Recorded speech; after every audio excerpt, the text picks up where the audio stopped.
नमस्कार। आज का वीडियो उनके लिए है जो बीमार नहीं होना चाहते। यूँ तो बहुत सी चीज़ें हैं जो स्वास्थ्य को प्रभावित करती हैं, लेकिन जो सबसे फंडामेंटल चीज़ है वो है शरीर के दोष, धातु, मल और अग्नि। स्वस्थ रहने के लिए आचार्य सुश्रुत ने बताया है समदोष समाग्रेश समधातु मल क्रिया। स्वस्थ रहने के लिए 3 प्रकार के दोष, 7 प्रकार की धातुएँ, 3 तरह के मल के साथ साथ अग्नि की साम्यावस्था परम आवश्यक है। अग्नि बैलेंस रहेगी तो दोष दूर होंगे।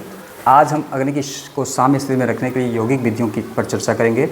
आयुर्वेद के अनुसार 13 प्रकार की अग्नियाँ होती हैं। इनमें सबसे महत्वपूर्ण अग्नि है जठराग्नि। सभी अग्नियाँ जठराग्नि पर निर्भर करती हैं। हम सभी जानते हैं कि स्वस्थ रहने के लिए हमारे शरीर को सही पोषण चाहिए, न्यूट्रिशन चाहिए, और ये सभी भोजन से मिलते हैं। हम सभी भोजन तो करते ही हैं, लेकिन सबके शरीर में भोजन पचाने की रफ्तार अलग होती है। किसी की पाचन क्रिया ठीक होती है तो खाना नियत समय से पच जाता है, वहीं कुछ लोगों की जठराग्नि इतनी स्लो होती है कि खाना पचता ही नहीं। आयुर्वेद की भाषा में कहें तो भोजन के ना पचने से आम बनता है। आम वो मैंगो वाला आम नहीं, आम बोले तो एक टॉक्सिक पदार्थ जो शरीर में गंभीर रोगों का कारण बनता है। आम शरीर में जहाँ भी जाएगा वहाँ रोग पैदा करेगा। जैसे ये जोड़ों में जाएगा तो अर्थराइटिस, लंग में जाएगा तो अस्थमा, नाक में जाएगा तो साइनोसाइटिस, गले में जाएगा तो गले की बीमारी, यहाँ तक कि आम से शरीर में गांठें व शिष्ट बन सकती हैं, कैंसर तक हो सकता है। आयुर्वेद के विद्वान कहते हैं जहाँ पहुँचा आम हो गया काम तमाम। घबराइए नहीं, हम आपको डराने नहीं, इसका इलाज बताने आए हैं। हमारी जठराग्नि के धीमे होने से आम की उत्पत्ति हुई। यदि जठराग्नि सम हो जाए तो प्रॉब्लम सॉल्व हो सकती है। जिस प्रकार सूर्य की अग्नि के बिना पृथ्वी पर जीवन संभव नहीं है, ठीक उसी प्रकार जठराग्नि के बिना जीवन संभव नहीं है। जठराग्नि को प्रदीप्त करने का एक सरल तरीका जिसे हम सभी को जानना चाहिए, मैं आपको बताने जा रहा हूँ। जठराग्नि को बैलेंस करने का तरीका योग शास्त्र में वर्णित है, वो है मिताहार। मिताहार क्या है? मिताहार के विषय में हठ प्रदीपिका कहती हैं सुस्निग्ध मधुराहार चतुर्थांश विवर्जितः भुज्यते शिव संप्रत्ययी मिताहार स उच्यते। पौष्टिक मधुर भोजन जिसमें पेट का चौथाई भाग खाली रहता है और जिसे ध्यानपूर्वक खाया जाता है उसे मिताहार कहते हैं। इस श्लोक में 2 चीज़ें बताई गई हैं, एक है स्निग्ध मधुर आहार और दूसरा है भोजन की मात्रा। स्निग्ध आहार से जागरण शक्ति तीव्र होती है और शरीर में बल वृद्धि होती है। दूसरा है मात्रावत आहार। भोजन की सही मात्रा अग्निमंदता से बचाता है। मिताहार में पेट का 25% भाग खाली रखने की अनुशंसा की जाती है। मिताहारी की उम्र लंबी होती है। हमारे बनारस के एक योगी हुए पद्मश्री योग गुरु शिवानंद जी, जो 129 साल तक जीवन का सफ़र तय किया उन्होंने भी मिताहार की अनुशंसा की है। जापान की संस्कृति में लोग आज भी पेट का 80% हिस्सा ही भोजन से भरते हैं, बाकी का 20% खाली रखते हैं, और उनकी संस्कृति में इसे हारा हाचिबू कहते हैं। इसका परिणाम है कि जापानी लोग आज भी हमसे ज़्यादा जीते हैं। बहरहाल हमें अग्नि को बढ़ाना है और आम को बनने से रोकना है, इसलिए कुछ योग की क्रियाएं बताने जा रहा हूं, जिसका अभ्यास करने से आपकी जठराग्नि प्रदीप्त होगी। वीडियो के अगले भाग में देखिए जठराग्नि को तेज करने वाले आसन, प्राणायाम, मुद्रा, बंद और ध्यान का अभ्यास। सबसे पहले करेंगे उत्कट आसन का अभ्यास। इसके लिए दोनों पैरों में 6 इंच की दूरी बनाकर खड़े हो जाएं। दोनों हाथों को श्वास भरते हुए कंधों से ऊपर उठाएं और धीरे धीरे घुटनों को मोड़कर इस प्रकार की अवस्था बनाएं जैसे कुर्सी पर बैठते हैं। धीरे धीरे श्वास छोड़ते हुए सामान्य अवस्था में आ जाएं। इस अभ्यास को 3 बार दोहराएं और प्रत्येक बार 10 से 15 सेकंड तक इस आसन में रोकने का अभ्यास करें। जिनके पैरों में चोट एवं ऑपरेशन हुआ हो उन्हें इस आसन का अभ्यास नहीं करना है। इस आसन के अभ्यास से गैस, कब्ज एवं अपच की समस्याओं में आराम मिलता है। हम आगे करेंगे बैठकर किए जाने वाले आसन। सबसे पहले वज्रासन। किसी आरामदायक आसन पर दोनों पैरों को घुटने से मोड़कर एवं दोनों पैरों के अंगूठों को परस्पर मिलाकर एड़ियों पर बैठ जाएं। पैरों के तलवों के ऊपर नितंबों को आराम से रखकर कमर, पीठ एवं गर्दन सीधा रखें तथा दोनों हाथों को घुटनों पर रखें। भोजन के बाद 5 से 10 मिनट ऐसे बैठने से काफ मसल में स्थित ब्लड आंतों की तरफ चला जाता है। इससे पाचन तंत्र को बल मिलता है। जिनके घुटने में दर्द है या बवासीर है उन्हें यह नहीं करना है। अगला आसन करेंगे योग मुद्रासन।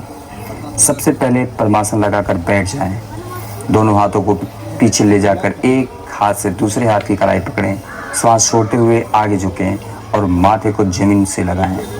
5 से 10 सेकंड तक रोक के रखें। श्वास भरते हुए धीरे धीरे सीधा बैठें। इस क्रिया को 5 से 7 बार दोहराएं।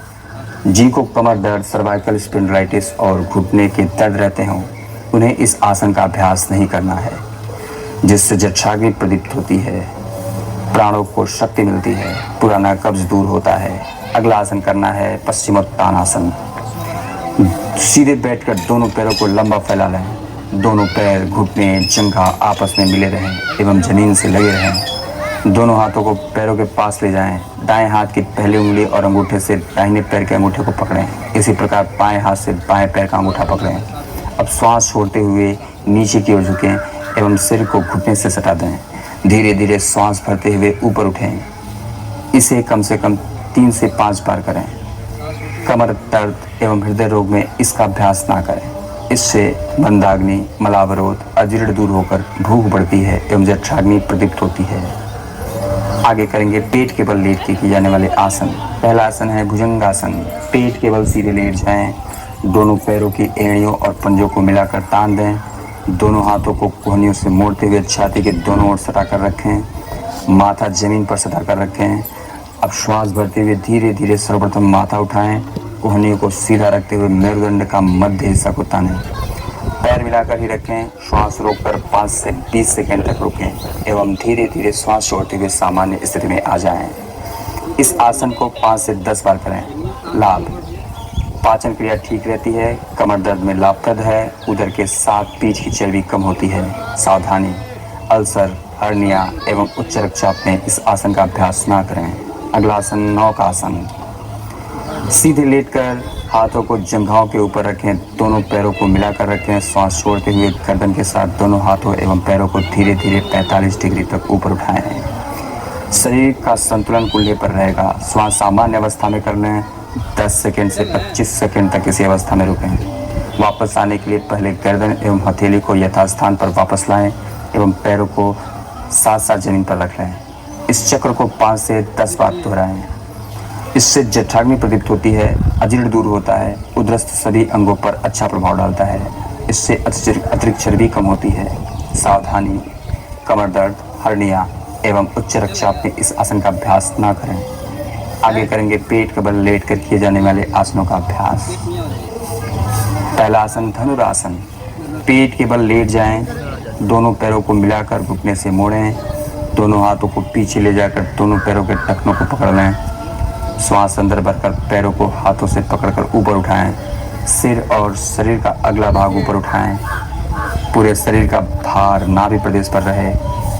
5 से 10 सेकंड तक रुकने के बाद धीरे धीरे सिर को जमीन पर एवं हाथों तथा पैरों को श्वास छोड़ते हुए सामान्य अवस्था में लाएं। इस क्रम को 5 से 7 बार कर सकते हैं। सावधानी: हृदय रोग में ना करें। लाभ: पाचन शक्ति बढ़ाती है, जठराग्नि तेज होती है, कब्ज में लाभकारी है। पीठ के बल लेट कर किए जाने वाले आसन। पहला आसन उत्तान पादासन। आसन पर पीठ के बल लेट जाएं। हाथ बगल में रखकर श्वास भरते हुए दोनों पैरों को मिलाकर घुटने सीधे रखते हुए 30 डिग्री पर ले जाएं। 5 से 10 सेकंड तक श्वास छोड़ते हुए धीरे धीरे वापस लाएं।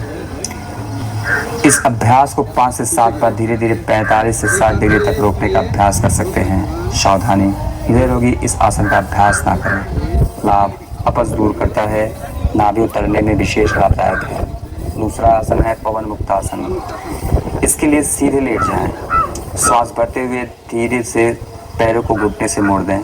दोनों हाथों के उंगलियों को परस्पर मिलाकर घुटनों को पकड़कर पेट की ओर दबाएं। सिर को ऊपर छोड़ते हुए सिर एवं पैर को सामान्य अवस्था में लाएं। यही क्रम बाएं पैर से तथा दोनों पैरों से एक साथ भी 5 से 7 बार करें। सावधानी: कमर दर्द एवं सर्वाइकल स्पॉन्डिलाइटिस में इसका अभ्यास ना करें। लाभ: इससे अपान वायु बाहर निकलती है, गैस बनना, कब्ज एवं अफारा दोष दूर होता है। आगे करना है शवासन। इसके लिए सीधे लेट जाएं। दोनों पैरों को खोलकर लगभग 2 फुट की दूरी बना लें। दोनों हाथों को भी शरीर से अलग लगभग 1 फीट की दूरी पर रखें।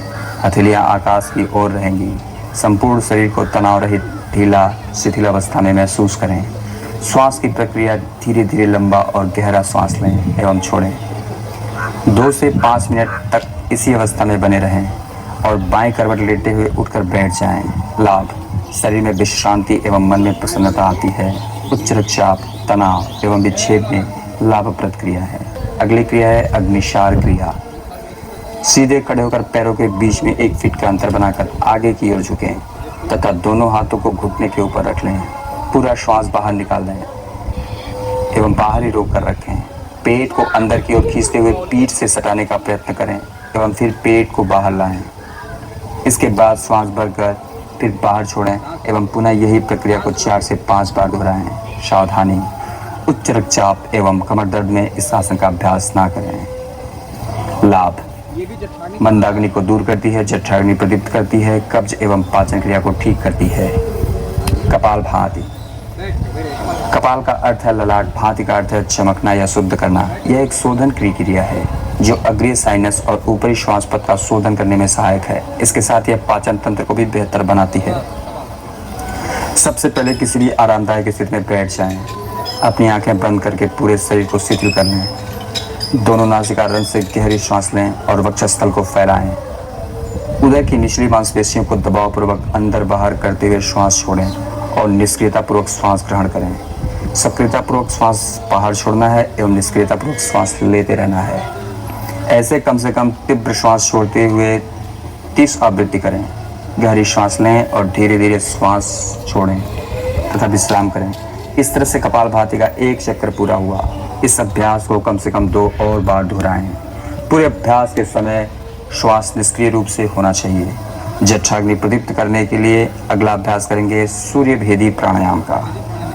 सुखासन पर बैठकर सीधे हाथ की उंगली से बाएं नथुने को बंद करके दाएं नथुने से पूरा श्वास अंदर भरें। गर्दन झुकाकर थोड़ी को गले से सटाकर श्वास को अंदर ही क्षमता अनुसार रोक के रखें एवं गर्दन सीधी करके बाएं नथुने से धीरे धीरे श्वास को बाहर छोड़ें। पुनः सीधे नथुने से श्वास भरते हुए इस प्रक्रिया को 5 से 10 बार दोहराएं। सावधानी, पित्त प्रकृति एवं उच्च रक्तचाप में इसका अभ्यास ना करें। लाभ, जठराग्नि बढ़ाता है, भूख खुलकर लगाती है, सर्दी एवं कफ को मिटाना इसका काम है। आगे करेंगे भस्त्रिका प्राणायाम। भस्त्रिका प्राणायाम ऐसी प्रक्रिया है जिसमें हम तेजी से श्वास अंदर लेते हैं और तेजी से श्वास बाहर छोड़ते हैं। इससे शरीर में संतुलन, तुरंत ऊर्जा का संचार होने लगता है। इसलिए इस प्राणायाम को यौगिक अग्नि श्वास भी कहा जाता है। वज्रासन अथवा सुखासन में बैठ जाएं। ध्यान रहे, यदि आप वज्रासन में बैठ सकते हैं तो यह प्राणायाम अधिक प्रभावी रहेगा, क्योंकि आपके रीढ़ की हड्डी सीधी रहेगी और डायफ्राम की गतिविधि सुचारू रूप से चलती रहेगी। अपने हाथों की मुट्ठियों को बंद करके कोहनी को मोड़ें और कंधों के पास रखें। गहरी श्वास लेते हुए हाथ को ऊपर ले जाएं और मुट्ठी खोल दें।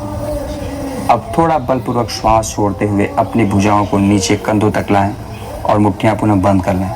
इस प्रकार 20 श्वास लें। तत्पश्चात हथेलियां आकाश की ओर खोलें, जंघाओं पर रखकर विश्राम करें। कुछ सामान्य श्वास लें। इस प्रक्रिया को 2 और चक्र करें। सावधानी, गर्भवती महिलाओं को यह प्राणायाम नहीं करना चाहिए। इसे अपनी गति और क्षमता के अनुसार ही करें।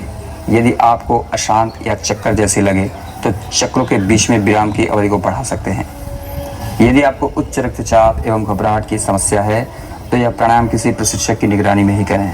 अब आगे करेंगे मुद्रा का अभ्यास। सबसे पहली मुद्रा है सूर्य मुद्रा। दोनों हाथों की अनामिका उंगलियों को हथेलियों की तरफ मोड़ें। अंगूठे के अग्रभाग से अनामिका उंगली के पिछले भाग को दबाएं। 10 से 15 मिनट तक इसी मुद्रा का अभ्यास कर सकते हैं। उच्च रक्तचाप में इसका अभ्यास ना करें।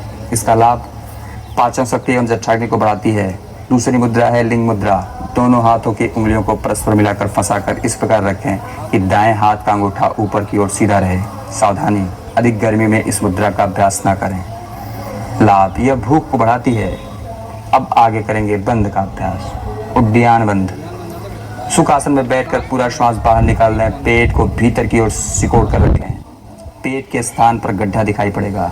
श्वास को क्षमतानुसार रोक कर रखें, फिर धीरे धीरे श्वास भरें। पुनः श्वास भरकर छोड़ के इसी क्रिया को 3 से 5 बार कर सकते हैं। सावधानी, हृदय के रोगी को इस अभ्यास को नहीं करना चाहिए। लाभ, उदर की अग्नि विशेष रूप से प्रदीप्त होती है। शरीर के धातुओं की पुष्टि एवं रस की वृद्धि होती है। खुलकर भूख लगती है एवं कब्ज का नाश होता है। ध्यान का अभ्यास, मणिपुर चक्र पर ध्यान। सुखासन में बैठकर मणिपुर चक्र जो कि नाभि में स्थित है वहाँ मन को एकाग्र करके अग्नि के बीज मंत्र रम का जाप करते हुए ध्यान करें। लाभ, अजीर्ण आदि दोष दूर होते हैं एवं जठराग्नि प्रदीप्त होती है।